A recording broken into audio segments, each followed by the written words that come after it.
Games Workshop kits are detailed, impressive, and expensive. But what if I told you there's a better way? Laser cut MDF terrain may look flat and lifeless, but with the right approach, it can match or even surpass Games Workshop kits at a fraction of the cost. Now I know what you're thinking. Laser cut terrain requires laser cutters, and they are expensive. That's a very good point, but I promise I can prove they're worth it in the next 10 minutes, starting now. Now, full disclosure, I've never really liked MDF terrain. For me, it's where immersive gameplay goes to die. But I'm always keen for free stuff, so when Creality reached out and asked if I could review their laser cutter, I said, yes please. At the time of recording, Creality's Falcon 2 laser engraver retails at under $1,300 New Zealand. That's the equivalent of all these Games Workshop Necromunda kits. So I'll challenge myself to roughly match that. Firstly, I needed to set up the laser engraver. Now, I'm not very good with instructions. I'm much more of a just get stuck in and do it type. Luckily, it was actually really easy to put together and didn't need any technical expertise. Although assembling the protective cover reminded me of family camping fun, trying to pitch uncooperative tents. All in all, it took me very little time to get ready, and although this machine comes with a metal protection plate, I wasn't taking any chances and added a sheet of MDF for extra table protection. I was ready to make my first cut within the hour and started with the test piece provided on the included USB drive.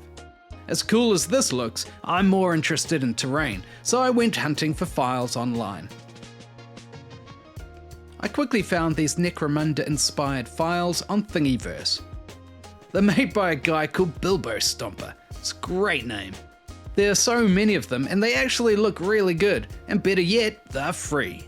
So I picked one that looked simple to start off with, uploaded it into Lightburn, and then freaked out over the power settings because I had no idea what I was doing. Luckily, Lightburn has a great feature for testing different power settings, so I ran the test and established a clear working range. So with the file updated with the correct settings, I was ready to cut. There is something so satisfying about seeing a digital file become realized in physical space like this, and there can be no denying the usefulness of being able to cut such precise lines. It does put out a bit of smoke, and I had some trouble with the protective cover extraction fan. In the end, I didn't really bother with it. New Zealand's humid conditions led to issues with the MDF warping and lifting up at the edges. This meant that the laser was out of focus in those areas and so didn't cut all the way through. This was solved by simply taping down the edges, a mildly irritating extra step in the process. For some larger cuts, the laser went beyond the protection plate and cut into the MDF I had covering my table. I really don't understand why the protection plate is smaller than the available cutting area. Oh well, from that point on, I made sure to limit the size of all my cuts to keep within the protection plate. Removing the little leftover bits from the protective plate turned out to be oddly satisfying.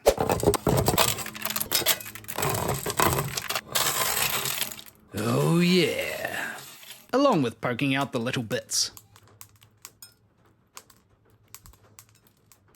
The cutting process does leave this horrible, sticky tar-like substance which makes a terrible mess. Let me know in the comments what the heck this stuff is. Turns out it can be cleaned up easily enough with a solution of water and white vinegar. After working with this stuff, my fingers started to look like I'd been chain-smoking pipeweed for 11 years. I have to say that apart from some minor hiccups, I found using this machine really easy and straightforward. It did all I asked, cutting beautifully precise lines and engraving to the depth I needed. It's also rather mesmerizing to watch. Well, I have a fair amount of laser cut bits of MDF that I now need to assemble. So, I've got my wood glue, let's get gluing. Everything glued together easy enough with PVA and was a fun and satisfying part of the project. A bit like assembling Lego. If Lego smelt similar to a burning brazier's backside and left your fingers stained Donald Trump orange. Anyway, after a couple of hours of gluing and some mild frustration at pieces not fitting properly, I had a lovely assortment of terrain pieces ready.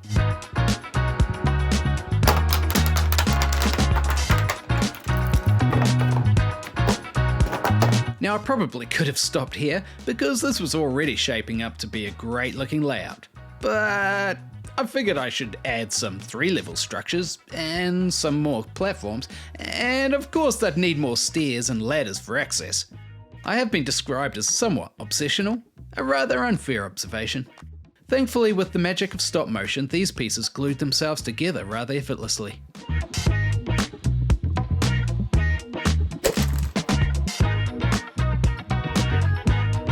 Okay, now that's a skirmish layout worth fighting over. I mean, admittedly, this is actually looking pretty darn cool. I'm still a little bit worried though that when I paint it, it's going to flatten everything out. So with a little bit of effort, we can make it look even better. A little bit more effort in this case involved shaving some chips off those perfect cuts to make them look a little less, well, perfect. This would give everything a more worn look. Of course, due to the fact that I had made so many laser cut pieces, this took quite a while. Regrets, I've had a few. To add some more texture, I used plaster jointing tape. I cut out strips and added them here and there onto platforms and walkways. It's self-adhesive and adds a great looking mesh look, which works really well for industrial platforms at this scale. Okay, now I need some more materials. Corrugated cardboard, cereal box cardboard, along with some diamond pattern and corrugated plasticard. Removing the paper off the side of the cardboard exposes the corrugated layer, which when roughly cut can look like sheets of corrugated iron.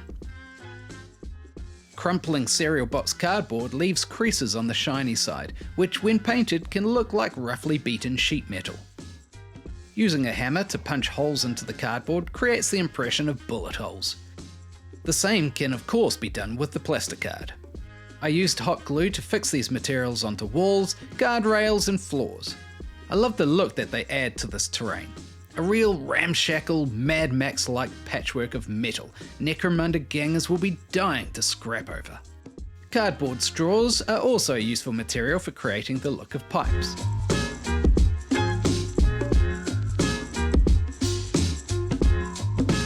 For more texture, I glued some patches of grit onto some of the platforms using coarse sand, fine sand and a sprinkle of tile grout. The sheer quantity of terrain pieces here was again coming back to bite me. Regrets, I've had a few. With the texturing all done, it was finally time to start painting. I primed everything with rattle cans, first with black and then an all-over dusting of silver. Well, this was all looking way too shiny, so next I hit it with my airbrush, applying patches of various browns, terracotta and olive green colours to really grime it up. Applying the paint in irregular patches like this creates an excellent base palette to help break up some of those really flat surfaces of MDF. For some spots of colour and detail, I painted hazard lines at the ends of some of the walkways and platforms with yellow and black. Next, I used Terrain Builder's favourite secret weapon, sponge. Dabbing paint onto surfaces with a sponge like this adds a chipped and rough looking texture and just adds a really effective extra layer. I used a range of colours in this way, with yellow ochre, raw sienna, burnt sienna and black. I worked in this way all over the many pieces of terrain. I can't deny this step really started to make it all pop, and just elevated it into the grimy, rusty industrial stratosphere. But yeah, have I mentioned the fact that having so many pieces to work on was time consuming? Well, it was. Nah, no regrets. This looks awesome. All in all, this cost me $17 worth of MDF, and I still have a whole lot of extra bits for swapping in and out to keep the layout fresh. So for roughly the equivalent of $1,300 worth of Games Workshop kits, I now have an awesome skirmish battlefield, plus the potential to keep making even more. If you enjoy content like this, please consider joining my Patreon linked in the description. As always, a massive shout out to the mighty crafters who continue to support the many hours it takes to produce these videos. Honestly, I think this machine would be a worthwhile investment for wargaming clubs and tournament organisers.